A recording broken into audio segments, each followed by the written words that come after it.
Halo teman-teman, pada video kali ini kami dari kelompok 1 akan menjelaskan mengenai problematika penerapan kerangka UBD di lembaga formal khususnya sebagai stakeholder. Nah, sebelum kami lanjut ke penjelasan materi, izinkanlah saya untuk memperkenalkan anggota kelompok 1. Saya Niwayan Ayu Kusmawati bersama dua rekan saya, Ignatius Amburdau dan juga Nimade Winda Wijayanti. Nah, yang pertama saya akan menjelaskan mengenai pengertian Understanding by Design atau UBD. UBD ini merupakan pendekatan pembelajaran yang berfokus pada pemahaman secara mendalam dan juga keterlibatan peserta didik. Nah, desain ini berorientasi pada hasil belajar atau cara berpikir tentang pembelajaran, penilaian, dan pengajaran yang menempatkan peserta didik di tengah pembelajaran melalui backward design. Nah, pada penerapan kerangka UBD, banyak sekali hambatan yang dialami, apalagi pendekatan ini terbilang baru bagi pendidikan di Indonesia. Nah, beberapa pihak mengalami problematika dalam penerapan ini, diantaranya stakeholder, kepala sekolah, wakakurikulum, guru, dan juga peserta didik. Pada dasarnya, kerangka UBD ini sudah diterapkan di Indonesia melalui kurikulum Merdeka. Jadi penerapan UBD terdapat dalam kurikulum Merdeka ini. Nah, penerapan tersebut diantaranya yang pertama adanya profil pelajar Pancasila, di mana itu sebagai tujuan akhir pendidikan. Kemudian yang kedua menggunakan CP sebagai acuan yang disesuaikan dengan tahapan atau fase perkembangan peserta didik. Dan yang terakhir adalah merancang proses pembelajaran yang disesuaikan dengan kebutuhan peserta didik dan juga dengan karakteristik peserta didik. Sebelum kita membahas mengenai problematika yang dihadapi oleh stakeholder, sebelumnya kita perlu mengetahui siapa itu stakeholder. Nah, stakeholder dalam lembaga pendidikan adalah orang-orang atau badan yang berkepentingan, baik itu secara langsung maupun secara tidak langsung, terhadap kegiatan pendidik di sekolah. Nah, stakeholder ini menjadi pemegang sekaligus pemberi support terhadap pendidikan atau lembaga pendidikan. Baik, selanjutnya kita masuk pada pemetaan stakeholder, di mana di sini stakeholder dibagi menjadi 3, yaitu stakeholder primer, sekunder, dan tersier. Nah, untuk stakeholder primer di sini meliputi pemerintah di bidang pendidikan.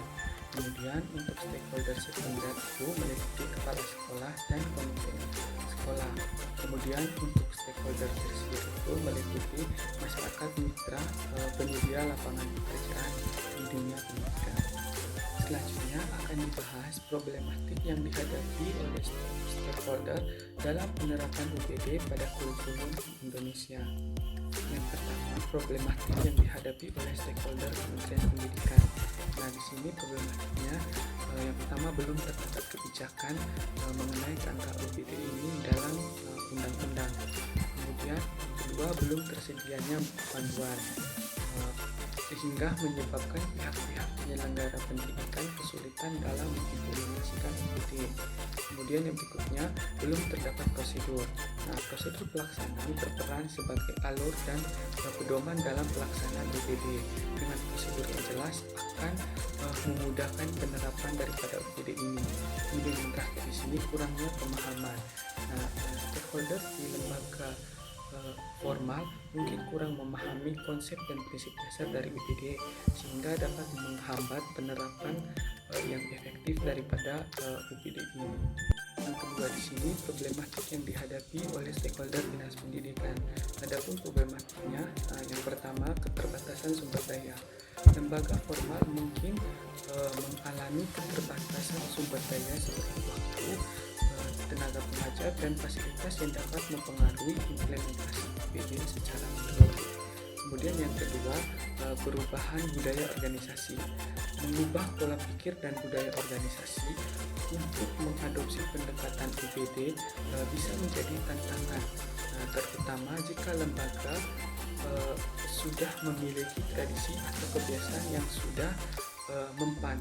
Kemudian yang ketiga di sini evaluasi dan monitoring. Nah, tantangan dalam melakukan evaluasi dan monitoring terhadap implementasi UBD agar dapat terus ditingkatkan sesuai dengan kebutuhan dan perkembangan lembaga. Selanjutnya, problematik yang dihadapi oleh stakeholder komite sekolah. Adapun problematiknya seperti berikut. Nah, yang pertama, tidak semua anggota dalam komite sekolah memiliki latar belakang pendidikan, sehingga membutuhkan waktu lebih untuk memahami tentang kurikulum, khususnya penerapan UBD dalam kurikulum mereka.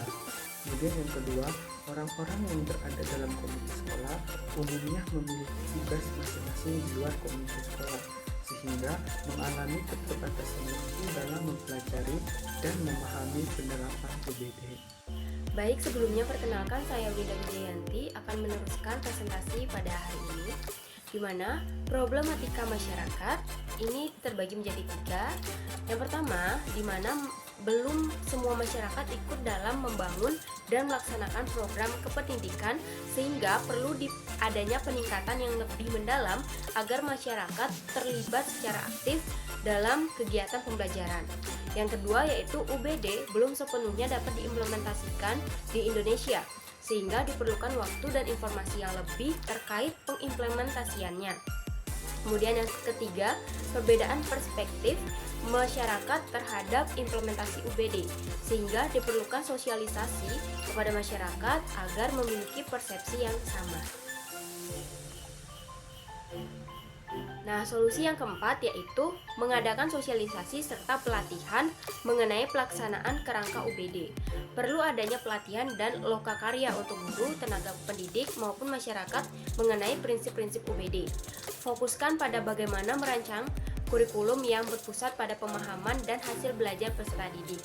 Yang kelima, adanya kolaborasi antara pihak-pihak terkait dalam proses perencanaan dan implementasi UBD, memberikan pelatihan dan sosialisasi yang cukup kepada stakeholder, serta memastikan adanya komitmen dan dukungan yang kuat dari pimpinan lembaga untuk mendorong keberhasilan penerapan kerangka UBD.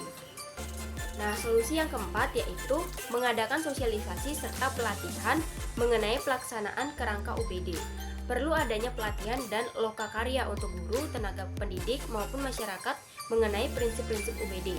Fokuskan pada bagaimana merancang kurikulum yang berpusat pada pemahaman dan hasil belajar peserta didik. Yang kelima, adanya kolaborasi antara pihak-pihak terkait dalam proses perencanaan dan implementasi UBD, memberikan pelatihan dan sosialisasi yang cukup kepada stakeholder, serta memastikan adanya komitmen dan dukungan yang kuat dari pimpinan lembaga untuk mendorong keberhasilan penerapan kerangka UBD.